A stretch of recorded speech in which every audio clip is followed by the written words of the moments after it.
And now, from the CFTK-TV studios, this is Open Connection with your host, Robert Pictou.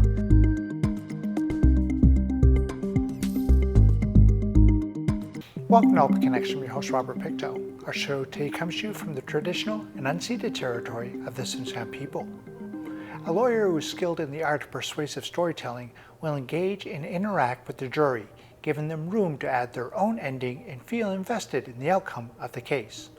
On today's Open Connection, we open our archive to bring you this story from 1994. The year was 1982. Vern Froelich was the Crown Prosecutor in Terrace when this man was brought in for questioning into the disappearance of a trapper named Gunter Lishi. The man was Michael Oros. He was an American who had lived in a commune in the southern U.S. while trying to avoid being drafted to fight in the Vietnam War. In the early 70s, he decided to move to Alaska and eventually to B.C. Mike came into the north in Fairbanks, Alaska in '71 from the United States, from a commune in Taos, New Mexico. And he stayed till the early spring of '73 in Fairbanks. In '73, the Vietnam War was still going on, although at that point Americans were being pulled out of Vietnam, and the hippie youth movement was starting to retreat and die in America with the collapse of Vietnam. Mike Oros was propelled into the north originally for two reasons: one, to avoid the draft, and two, because he believed that the youth movement should go north and that's where it legitimately belonged. He crossed into Canada in the early spring of '73, and he settled in a country just north of Telegraph Creek in the early spring of '73, and he stayed there in that country from '73 until he was shot and killed in '85. So he was in there for quite a long time. Vern Froelich wrote this book based on the very detailed diaries that Oros kept. Now, these journals allowed Froelich to look into the mind of a man who, in the beginning, was deeply disturbed, and after nearly a decade living on his own in the bush, had become homicidal. In the summer times, when he got in there initially in the early spring, he spent the summer in the bush. And the summer had long days, and there were warm days, and Oros was really seduced by the countryside and by the weather and the space and the possibility of an easy life with salmon and berries and that sort of thing, and contact with Americans in a community called Winora and through there down to the States and the Alaska Panhandle. In the winter times, the isolation in the winter was so dramatic that in the winters Oros would become quite crazy. And the difference is when you read his diaries between, say, summer living and winter living, they're different human beings. Most of us can't imagine the isolation that Oros and others like him deal with when they live in the far north, especially the darkness and the coldness of winter. And that's something you don't really appreciate unless you're up there. And we just did the tour, and we crossed Pink Mountain outside of Fort St. John, and it was 23 below last week. And it's still warm down south at 23 below. When you're outside at 23 below and you realize how miserable it is in a parking lot and what it would be like in the bush at 40 below, in a cabin with no windows and no door, and to live the winter like that with no heat, that's how Oros lived his winters. Oros came to believe he was being stalked by invisible sneak-arounds, that his mind and body had been poisoned by torture drugs planted by the RCMP. And so he retreated further into the bush to Hutsagola Lake, just south of Teslin Lake, and he marked out his territory like an animal in the bush. Oros left blazes on trees and notes on the blazes and messages, and he had a sign, the burning sun symbol, and it was his sign. He sort of marked a territory the way a wolf does. And there's no question, when Oros touched something or he came into a territory or he walked a trail, he appropriated it as his own. So it was his country, his trails, all the old cabins were his. When he stole things, as soon as he stole them and they were in his possession, became his property. So if you were in his country, potentially, as I said, you faced the risk of being killed by him. And so in August of 1981, right into Oros territory came a German trapper by the name of Gunter Lishi. The two had met once before. In fact, Lishi had taken this photograph of Oros, which is on the cover of the book. Oros killed Lishi, hid his remains, and then took his belongings and retreated away from the bush area into another area of the far northwest. He came back, was eventually arrested, brought to Terrace, but since no body could be found, he couldn't be held. He had to be released by the psychiatrists, by the judge, and he came back to Hutsagola Lake. And we did everything we possibly could within the rules to keep him out of the bush, and we weren't able to do that. As the Crown Counsel, I was a senior prosecutor involved in the case. It's a very frustrating place to be when you have a man in your custody that you know is a killer, you know is going to kill again, and you can't do anything to stop that from happening. And all we can do is wait till the next killing. And in this case, the next person that was killed was a friend of mine, Mike Pictou. Open Connection will be right back after these messages. And now, from the CFTK-TV studios, this is Open Connection with your host, Robert Pictou. Thank you for staying with us. A diary is a book that is used to record daily experiences and events as they happen. On the other hand, a journal is a personal and intimate record of your thoughts, observation, or ideas. Let us return to the archives as author and Crown Prosecuting Attorney Vernon Froelich shares how Orio's diaries gave insight on his mindset. Michael Joseph Pictou was a young man from Brooks, Alberta. He was assigned to the emergency response team of the Terrace RCMP. 4 years after the courts had set Oros free, he had occupied and destroyed a cabin in the far northwest at the south end of Teslin Lake. It was at that point that the police were sent in to find him. Oros shot at a police spotter helicopter, and that's when the ERT were called in, and they had no illusions about whom they were dealing with and how tough the task would be. We knew already from the records and from the diaries that Oros left behind, and Oros was a prolific writer. We knew from the diaries already that Oros was hunting people, that he was expecting a shootout, that he was looking, in this case, in fact, looking forward to a shootout, and he was intent upon killing people. He would actually go out and spend days scouring the wilderness looking for tracks of human beings to shoot. And the police, when they went up there, were aware of the fact that Oros was a superb bushman. He'd been living in the wilderness for a long time, and he was, if encountered, unlikely to be taken alive, that there was likely to be a shootout, and if Oros fired first, one of the members was likely to be shot or killed. And the members who went up were all members of an ERT team. They were some of the best RCMP members that we have in the province. The most capable men and in the wilderness as well. It was a volunteer operation. It was an RCMP duty to go in, but it wasn't the individual duty of any of the members to go in. They didn't have to go as volunteer. The reason though they went each individually is that if any of the members didn't go, another man from another ERT team would be required to take their place, and not one of those men were prepared to risk the lives of others to fulfill that duty of the RCMP. So it was a very heroic act on behalf of the members of the RCMP, and the book is dedicated to Mike and Gary Rogers, Mike Pictou and Gary Rogers. Constables Pictou and Rogers and a third man, Constable Paul Hogan, stationed themselves along a peninsula of Hutsagola Lake while Oros trudged toward them on the open lake, his sled loaded with supplies. Suddenly, Oros abandoned his sled and tore off into the bush. When Oros was out in the lake, the idea was if he's out in the open and they could deploy around the open, around the ice, while he was in the open and they had cover, that would probably be the safest situation they would ever have to arrest him. So they tried to get up and get into position while he was in the open. Unfortunately, he was near shore and he was able to get into the bush. And once he was in the bush, and the police were down on the ground and in different positions, he turned on the police and he started hunting the police. Oros followed the policemen's tracks, snuck up behind them, and ambushed them. Pictou was gunned down instantly, and it was only luck that allowed Rogers to kill Oros before Oros could finish them all off. The details of the shootout at Hutsagola Lake are in this book. They make fascinating reading, and author Froelich says he's been overwhelmed by the response to his book. From the RCMP members who are involved, they're very pleased to see the book out. Generally, from members who don't know the story, but RCMP members, they're pleased that a book is written which pays tribute to the RCMP and to the force.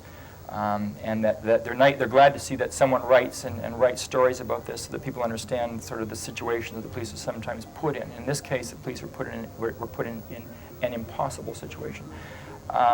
In the north, where the story is very personal as far as Chesley Mike is concerned and Gunther Lishi is concerned, the story, although it's now been 8 years, the story is as hot as if it happened yesterday. the people that came in to Whitehorse when it was announced that the book was out and that we met in Atlin, this is a very personal story to them. A lot of people were afraid of Oros in the north. I think, in fact, the whole north was afraid of Oros. And a lot of people had a lot of respect for Gunther Lishi.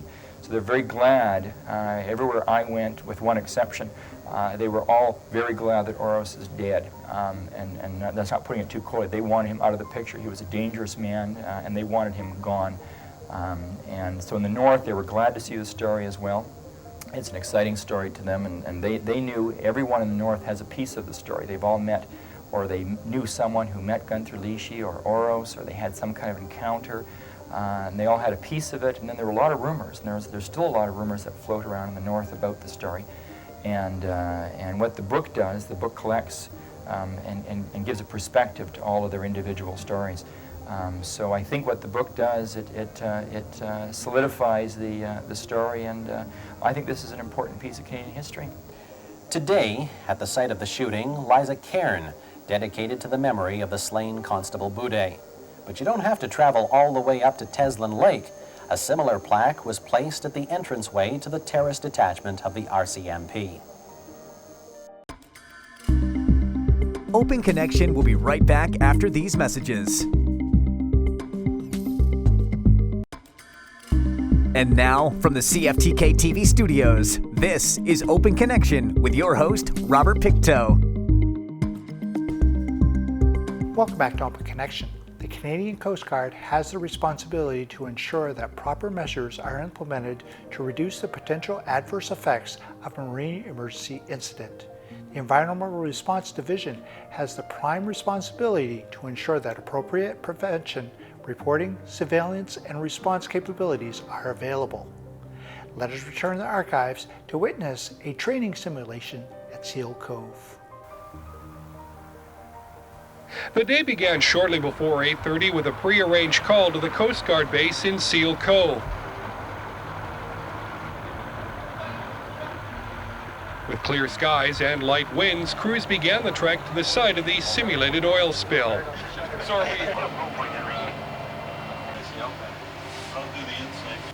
Heading up Tuck Inlet and be operating around. Public Affairs Director Rod Nelson tells us quickly what crews will be doing and the scenario being used in the exercise. Well, a scenario is that there's a freighter in the harbor that's leaking some oil. So there's a spill, and it's drifting, and what we want to do is protect some beach and a creek. And how we're going to do that is by booming off parts of the beach here. This is a boom. And then down here, we're doing what they call deflection booming. And then later on, we'll also be trying to skim some of the boom in this sweeper system here. So those are the three sort of major activities that we're going to set up today. It's an operational exercise, and we want everybody just to get better at what they do. Besides Coast Guard personnel and officials, the operation was also watched by representatives of other interested parties. Coordinator Brian Hennessy. Today we're involved with the Canadian Coast Guard, of course, and we also have Bard Clean, the contractor from Vancouver Port, and the Canada Port Corporation, and the DFO, Department of Fisheries vessel, is acting as our observer platform. I understand as well that a couple of the mills are involved? Yes, we have some people from observers from Alcan and also from REPAP, the pulp mill here in town. They've actually, both of these men have taken the course, the Basics of Oil Spill Response course, previously to this, and they've come out to observe the exercise. Before any cleanup operation can begin, supplies must be flown in by helicopter. Supplies such as oil booms are brought in this case to personnel set up on the beach. Smaller boats are then used to transport the crews to shore to begin the deployment of oil booms.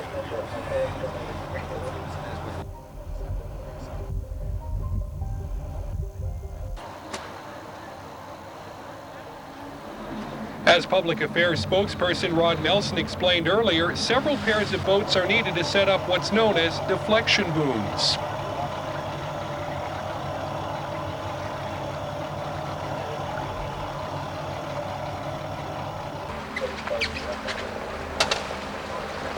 We told you earlier that one of the reasons for the simulated oil spill was to prepare Coast Guard personnel.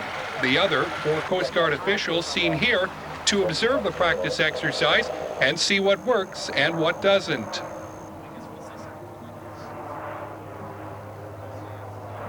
Back on the beach, Rod Nelson tells us that crews are beginning the task of unraveling oil booms. Well, what they're going to do is they're preparing to use this boom that you see there, the orange boom. They're going to get a helicopter to come in and lift the boom out and bring it out towards us here. And then they'll hook it up to a vessel, and then eventually they'll anchor it.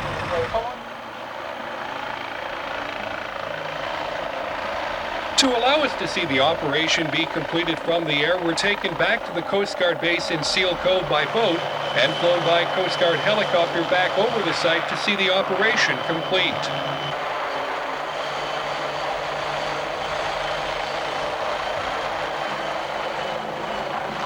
While Brian Hennessy had earlier predicted that the practice exercise might take between 3 and 4 hours, it really only took about 2.5 hours. The weather, however, did play a considerable factor in the quickness of the exercise.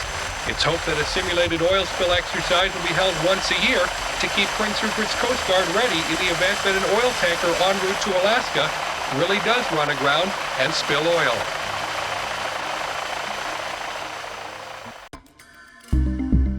Open Connection will be right back after these messages. And now, from the CFTK-TV studios, this is Open Connection with your host, Robert Pictou.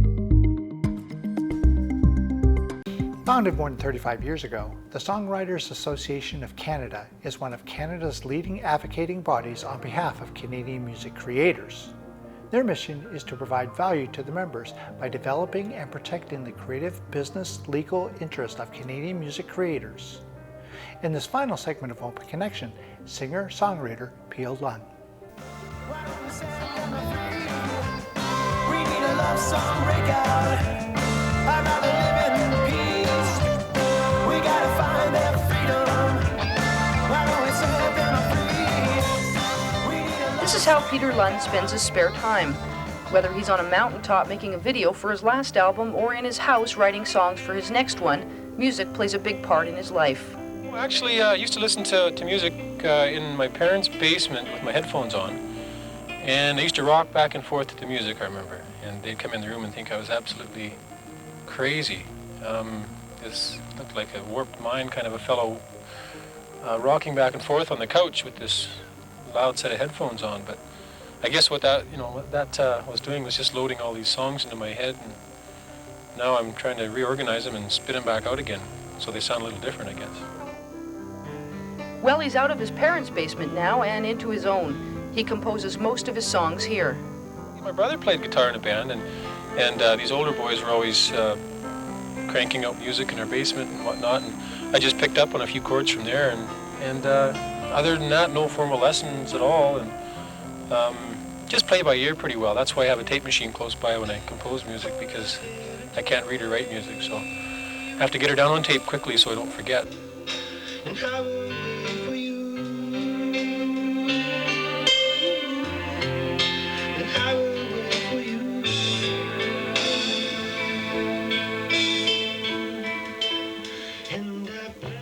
And the years of practicing have paid off for Peter.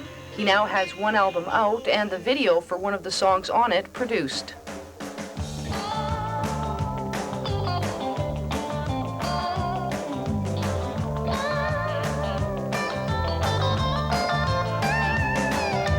On the road, I gotta find some freedom. Untie my hands, I gotta go and greet 'em. Unfold the worlds that hold me together. I find my way through the stormy weather. Walk along beside the stream that's flowing. Fight the winds until you finally see. Right now, working on the second album right now. I've got a couple of songs underway. Gonna go down in January and record 2 of them. Hope to put 12 songs on this next album. So that'll be 2 out of the way, and I've got to write 10 more. Just write them as they come, no rush this time, but hope to get the second one out hopefully sometime in the next year. And getting another album out means juggling his musical career with a full-time job. Peter spends most of his time selling real estate. He says right now his music doesn't support him, but it might someday. Well, actually, if I got into songwriting to the point where people would maybe pick up my song and use it for their own ends, and that'd be really good if I could sit here and stay in Smithers for as long as I'd like to, and sit back and write music among the trees in the mountains. It'd be great. The release of his second album could be a turning point. Peter plans on distributing the album throughout Canada and the States, and that could mean fame and fortune. But Peter seems ready to deal with that scenario. Now, when you get really big and you're going to have to be doing like worldwide tours. Oh, of course, yes. What's going to happen? Oh, then? Well, geez, I don't know. I think I'll be so famous. I won't know what to do with myself, actually. So you'll just, I guess, forget about the small people back here? Oh, of course, no doubt about it. No matter how the next album is received or how big his musical career becomes, Peter says his future is here in his hometown. And I'll probably be right here in Smithers, no doubt about it. And hopefully I'll have traveled quite a bit since then and composed a whole bunch more songs. And hopefully be in a position where I'm sending them off to other artists or writing songs for major Hollywood pictures. Hopefully we'll see what happens. It'll be a really nice thing to do.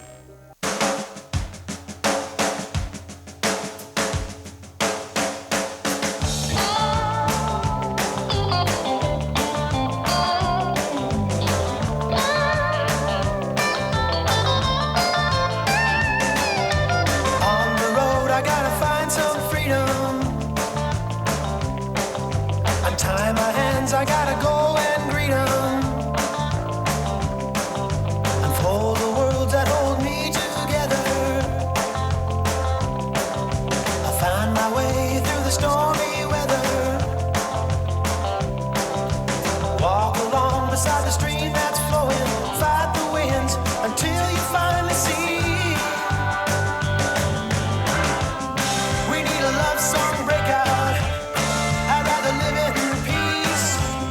We gotta find their freedom, why don't we set them free?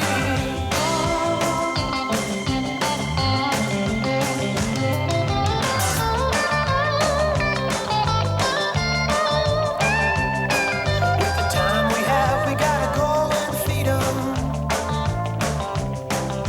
We know they're hungry now, let's not cheat them. Unfold the worlds that hold us together, find our way through the stormy weather, walk along beside the stream that's flowing, fight the winds until you finally see. We need a love song breakout, I'd rather live in peace. We gotta find that freedom, why don't we set them free? We need a love song. Thank you for joining us for this episode of Open Connection. The greatest distance in the existence of man is not from here to there, but the connection from his mind and heart.